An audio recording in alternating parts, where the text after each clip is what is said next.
London, in the winter of 1815, glittered like a jewel set in frost.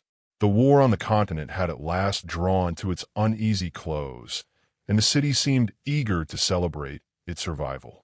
Carriages clattered through streets washed in cold lamplight. Laughter spilled from gilt windows, and the scent of wax, wine, and damp wool wove through the fog. Yet beneath this splendor lay something sharp, a hunger for gossip, for novelty, for the ruin of another's name. It was an evening when reputation shivered as easily as the flame of a candle. Inside the ballroom of the Marchioness of Tilbury, 1,000 lights trembled against the mirrored walls. The violins swelled, the air shimmered with perfume and envy, and every smile was edged with calculation. It was here that Miss Eleanor Pembroke stood at the outer rim of society's brightness, her hands clasped tightly before her, the hem of her modest ivory gown brushing against marble tiles that had never welcomed her kind. She was the vicar's daughter, a woman of breeding but not of birth, invited only as companion to her cousin, the flighty and beautiful Miss Clara Pemberton, who now danced with a viscount under the chandelier's approving glare. Eleanor watched with quiet grace, her eyes serene though her heart pressed painfully against her ribs. She knew her place. To be unseen was her safety. To be noticed in this company was peril. But fate, indifferent to caution, has a cruel sense of timing. A titter of laughter rippled through a nearby circle of ladies, sharp, deliberate. The Marchioness herself, a woman of imposing jewels and little kindness, raised her voice just enough to be heard. "My dear Miss Pembroke," she purred, "such simplicity of attire. How refreshing to see virtue stitched in muslin when silk has failed to conceal so much sin." The laughter that followed was light but merciless. Color rose in Eleanor's cheeks, and though she willed herself not to flinch, shame settled like a stone in her throat. Clara attempted a weak smile, half apology, half fear, but said nothing. Around them, conversation dimmed for a heartbeat, the orchestra faltering as curious eyes turned toward the humiliated girl. From across the room, a tall figure stood motionless, Adrian Hawthorne, the Duke of Wexmoor. The crowd parted subtly around him, as if the very air sensed his chill composure. He was recently returned from Vienna, where diplomacy had hardened what youth had not yet frozen. His dark hair was touched by the faintest silver at the temples, his expression composed, his gaze one of practiced indifference. The Tun had christened him the Cold Duke, a man immune to charm, immune to folly, immune, most dangerously, to love. He had no reason to notice Eleanor Pembroke. Yet as her humiliation unfolded beneath the chandeliers, something in her stillness caught his attention. Not her beauty, though it was of a quiet, arresting kind, but her restraint. The dignity with which she endured the cruelty of those who considered her unworthy was an act of defiance finer than any jewel in the room. Before he had time to consider the absurdity of his impulse, he spoke. "Madam," his voice cut through the music, low and clear, "I find the display of malice infinitely more vulgar than the display of modesty." Every head turned. The Marchioness's painted smile faltered, color drained from her powdered cheeks. The Duke's gaze did not waver. "Miss Pembroke requires no one's pity, least of all mine." A murmur swept the ballroom. It was as though frost had passed over the assembly, silencing the tittering mouths. Eleanor, mortified, could scarcely breathe. She curtsied faintly, unsure whether gratitude or humiliation held her still. The Duke inclined his head, neither apology nor acknowledgement, and turned away. The moment shattered like glass underfoot. When at last the music resumed, conversation resumed with it, though now it moved in hissing undertones. The Duke of Wexmoor speaking for a governess? Has he lost his reason? Perhaps he fancies her. Gossip traveled faster than music, scandal always does. Eleanor found herself unable to remain. The room felt close, the air tainted. She slipped through the servants' corridor, her thin shawl drawn tightly around her shoulders, and stepped out into the wintry night. Snow had begun to fall, soft, indifferent flakes that settled upon her lashes as she crossed the silent square toward the waiting carriage. From a high window of the ballroom, unseen, the Duke watched her go. He had not intended to defend her, merely to silence cruelty that offended his sense of order, but her composure lingered in his mind.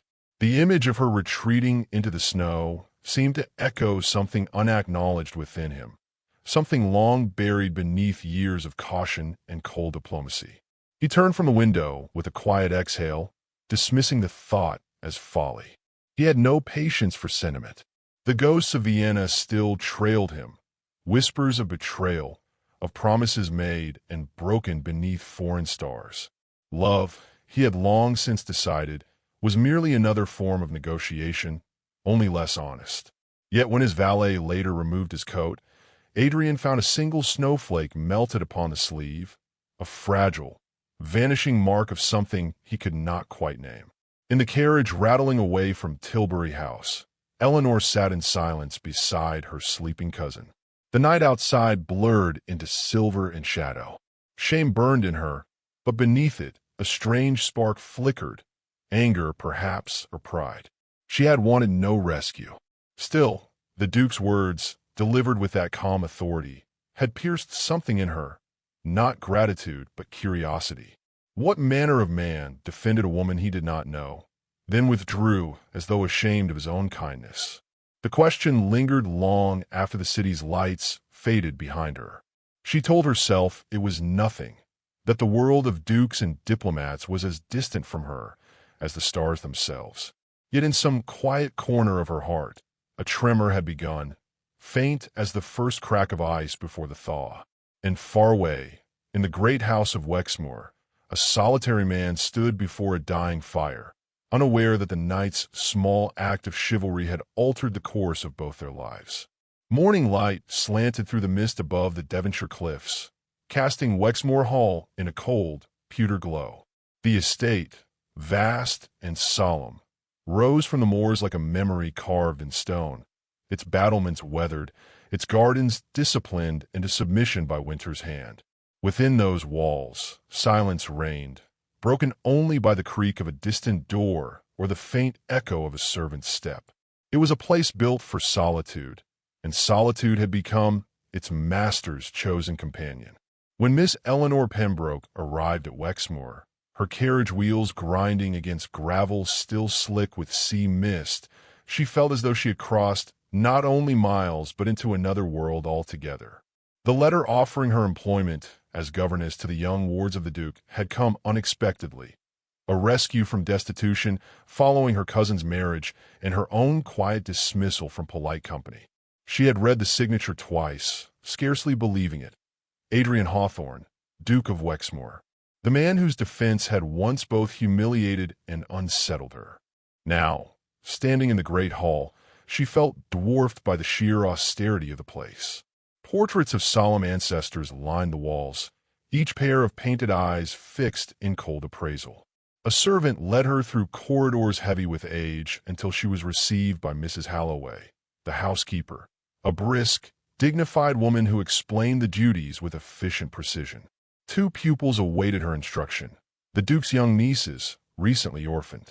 Their guardian, Mrs. Halloway, added in a tone of careful neutrality, preferred not to be disturbed unnecessarily. Eleanor's days soon fell into a rhythm shaped by quiet diligence. Mornings were given to lessons, afternoons to walks along the garden paths where the sea wind bent the hedgerows low. The children, bright, sensitive girls, took quickly to her kindness. Yet beneath the surface calm, Eleanor sensed something unspoken in the household. Servants moved with a subdued reverence, as though afraid of waking a slumbering grief. The Duke, meanwhile, remained a distant figure glimpsed only in passing, a shadow crossing the upper landing, a solitary rider vanishing into the mist. It was nearly a fortnight before she encountered him directly. She had entered the library one evening in search of a Latin primer, unaware he was there.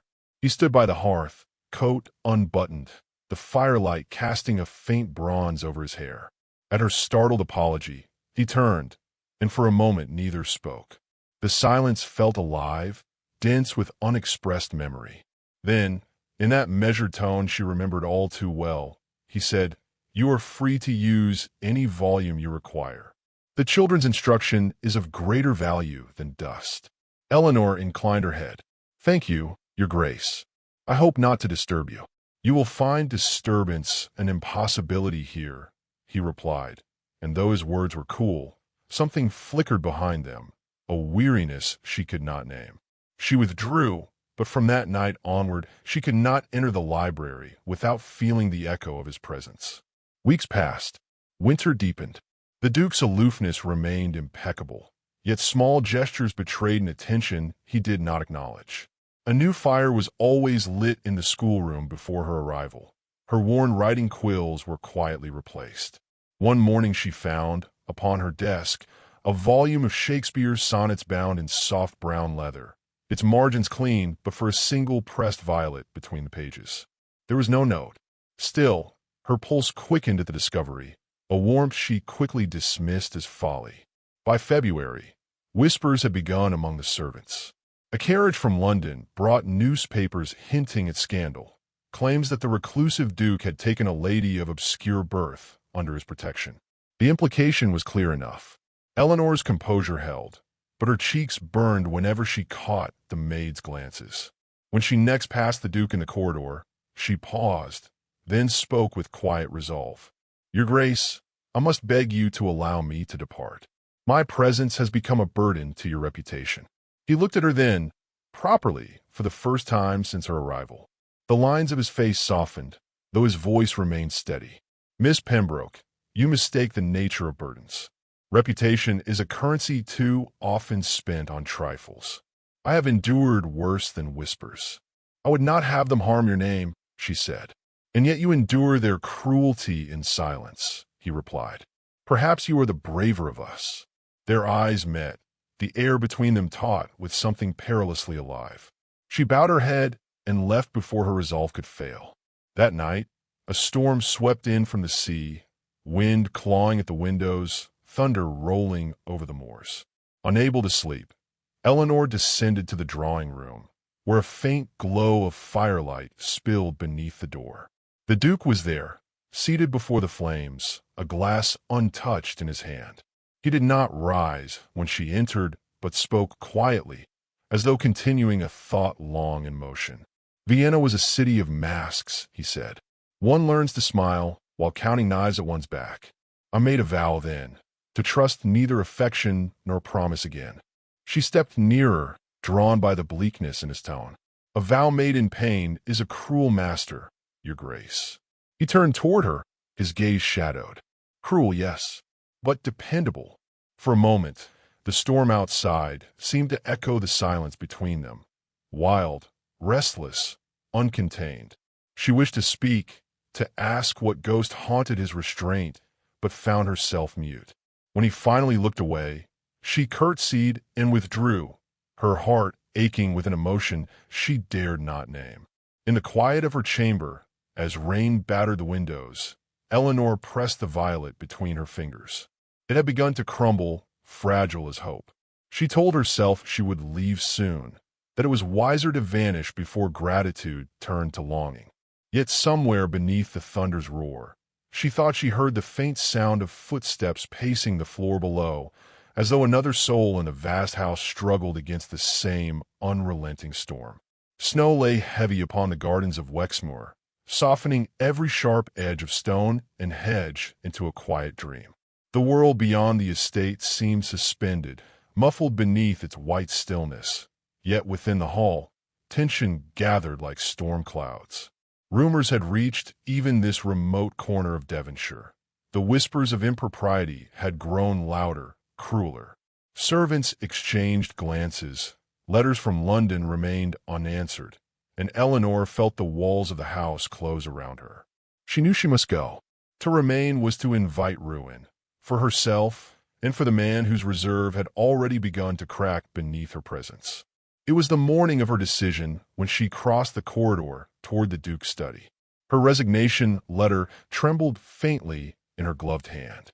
She had written it by candlelight, the ink still uneven where her conviction had faltered. As she neared the door, She heard the low murmur of his voice within, steady, deliberate, as if engaged in conversation with himself. She hesitated, then knocked softly. "Enter," came the answer, curt but not unkind. The room was bathed in the dim gold of a winter sun. Adrian Hawthorne stood beside the great window, his posture immaculate yet restless, his gaze fixed upon the frost that laced the glass. On the desk lay papers sealed with the insignia of the Foreign Office, evidence of duties that once bound him to the glittering deceit of courts and councils. He turned as she entered, and the faint surprise in his eyes quickly settled into composure. "Miss Pembroke," he said, "you rise early. I have come to speak with you, Your Grace." She held out the folded parchment. "I must ask to be released from my position." He regarded the letter, but made no move to take it. "Released? For what cause?" "Because propriety demands it. My presence here has become a subject of ridicule. You know it as well as I." He exhaled softly, a trace of impatience beneath his control. "If we were to yield to every rumor the world breathes, Miss Pembroke, none of us would dare draw breath at all.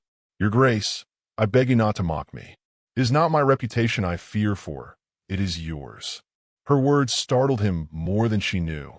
For a moment, the mask slipped, something raw flickered in his gaze, quickly hidden. He crossed to the hearth, resting one hand upon the mantel. "You presume much regarding my concerns," he said, though without his usual precision. "What you mistake for carelessness is indifference." Eleanor stepped closer, her composure trembling at the edges. "Then allow me to be indifferent as well. Let me go." He turned sharply, his tone low but edged. "And leave me to what? Silence? Duty? The endless parade of mediocrity that society calls life." He broke off, as though startled by his own vehemence. "Forgive me. That was unseemly." The moment hung between them, fragile as spun glass. Then, from the corridor, the faint cry of a child, his youngest ward, pierced the stillness, reminding them of the world beyond their confrontation. Eleanor turned toward the door, but his voice halted her. "You would abandon them?" Her eyes softened. "Never.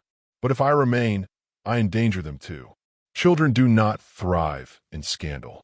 He looked away, jaw tightening. "You believe the fault lies with you. It does not." "Then with whom?" she asked quietly. His gaze met hers, steady, searching. "With me." The words struck her with a strange, painful clarity. For all his hauteur, he carried guilt as though it were his inheritance. She saw now the exhaustion behind his control, the grief stitched into every measured word. Something within her softened, though she knew compassion could undo her faster than love itself. Later that day, as twilight deepened and snow began again to fall, Eleanor sought solace in the conservatory, a glass chamber filled with dying roses and frost-painted vines.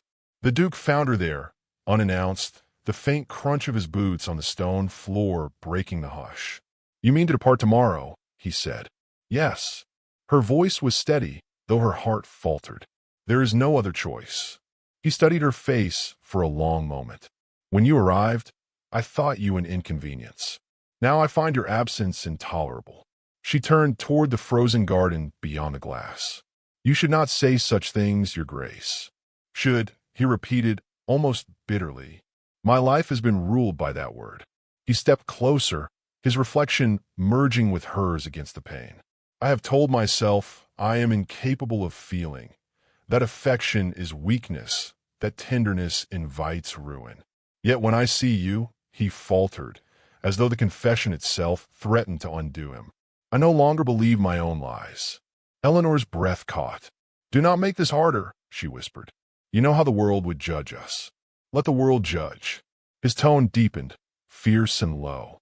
"I am weary of living by its rules." Silence followed, long enough for the snow outside to thicken, veiling the garden in white. Then, as if drawn by a force neither could resist, he reached for her hand. The contact was slight, a mere brush of warmth, yet it felt like surrender. She looked up, saw the turmoil in his eyes, and something within her broke free of reason. The kiss, when it came, was brief, trembling, forbidden, achingly human. It was not passion that drove it, but recognition. Two lonely hearts meeting in defiance of the cold. When they parted, both seemed breathless, as though the world itself had shifted. He stepped back first, shame rising beneath his composure. "You must forget this." "I shall try," she said softly, though tears threatened her resolve. "But I fear I never shall." He turned away, the weight of his vow pressing upon him like the snows above the earth. She watched him go, her heart torn between sorrow and awe. That night, while the house slept, Eleanor packed her few belongings. Outside, the storm raged, wind lashing against the windows like the sea against the cliffs. In the study below, the Duke sat alone, staring at the empty chair across from him, the memory of her lips haunting the stillness. And as dawn crept pale over the frozen gardens, he knew he had lost something he had never dared admit he desired. London had awakened once more to the restless hum of spring. The frost had retreated from its stone facades, yet the city's heart remained cold, nourished by gossip and pretense. In the salons of Mayfair, the name of the Duke of Wexmoor still drifted upon whispered tongues. His governess had vanished under the shadow of scandal, and though no proof was ever produced, the absence of denial was damning enough. The cold Duke, it was said, had at last succumbed to warmth and paid the price of it. Adrian moved through his days like a man carved from marble. He attended Parliament, received envoys, and answered the endless correspondence of duty, yet each act felt detached, hollow. He told himself he had done what was necessary. Her dismissal had preserved her dignity. Her departure had safeguarded them both. Yet every night, when the house fell silent, he would find himself walking the corridors of Wexmoor in memory, hearing echoes of her laughter among the children, catching the faint scent of violets where none remained. When spring reached its height, an invitation arrived, the annual Tilbury Charity Gala, an event he had once attended out of obligation. This year he had declined twice already, but when a note from an old friend arrived urging his attendance, Adrian relented, sensing that absence might feed rumor as easily as presence. Thus he returned to London, to chandeliers and champagne, to the brittle gaiety of a world he no longer recognized. The ballroom shimmered with gold and laughter. Couples swept across the floor, their silks whispering in time with the violins. The Duke stood apart, as he always had, yet even his stillness drew attention. A group of gentlemen nearby spoke too loudly, emboldened by drink. Their words pricked through the music. His governess, wasn't she? Pretty little thing for a vicar's daughter. Disappeared like frost at dawn. Perhaps he sent her off with a pension for her trouble. Adrian's glass tightened in his hand until the stem cracked. The men fell silent as he turned toward them, his expression composed but his voice low and deliberate. "Gentlemen," he said, "if you find amusement in speaking of a lady's ruin, I suggest you do so out of my hearing. For if you speak her name again, you will find my patience a thinner commodity than my fortune." No one replied. The music continued, but conversation near him withered. He set his shattered glass upon the tray of a passing footman and walked from the hall without another word. Outside, the night air struck cool against his face. The streets were alive with the soft clatter of wheels and the distant laughter of late revelers. He did not return to his carriage. Instead, he walked through the gaslit squares, past shuttered shops, until the city's opulence gave way to quieter lanes. There, amid the modest terraces, he paused before a parish schoolhouse whose windows glowed faintly with candlelight. Through the glass, he saw her. Eleanor stood before a group of children, her hair bound simply, her gown plain but neat. She read to them from a worn book, her voice, though he could not hear it, evidently soft, for the little faces gazed up at her with rapt affection. It was a sight that struck him with both ache and wonder. She had not vanished into disgrace as London believed. She had simply begun again, as she always had, with dignity unbroken. When the children departed and the lamps dimmed, Adrian stepped forward. She did not see him at first. It was only when she turned to extinguish the final candle that she caught his reflection in the glass. For a heartbeat, she froze. Then, slowly, she opened the door. "Your Grace." Her tone was steady, but he heard the tremor beneath it. "You should not have come." "Perhaps not," he admitted. "But I find that I no longer wish to live as though every impulse must be sanctioned by fear." She looked at him, uncertain, the glow of the lamp catching the faint curve of her cheek. "London believes the worst of us. To see you here will only feed its hunger." "Let it feed," he said quietly. "It has dined too long on silence." He stepped closer, his voice gentler now. "When you left, I thought I had done the noble thing. I told myself that sparing you disgrace was love of the purest kind. But it was cowardice, Eleanor. Nothing more."